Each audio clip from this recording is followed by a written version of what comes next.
Es-tu gay? Non. Non, non, c'est un...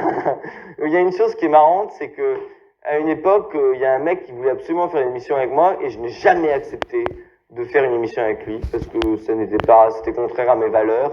C'est Jean-Marie Le Pen.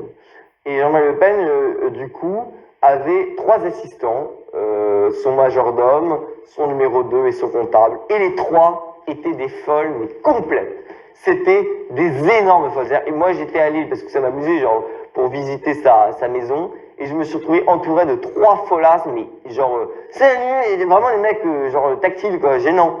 Et j'ai été hyper mal à l'aise, je me suis dit, je vais, un, me faire violer pour la première fois par un homme, 2, ça sera chez Le Pen. Donc, ma vie est finie, quoi. Et Le Pen m'avait envoyé tous ses assistants gays. D'ailleurs, Jean-François Kahn dit dans une interview avec moi que Pierrette Le Pen lui a dit ce qui était gênant chez Le Pen, c'est que je trouvais toujours des petits mecs dans sa chambre. Et Jean-Claude Martinez, qui était numéro 2 du Front National, m'avait dit Le Pen, il est comme César, une petite fille ou un petit garçon, il va dans tout. Et du coup, ils étaient persuadés tous que j'étais gay.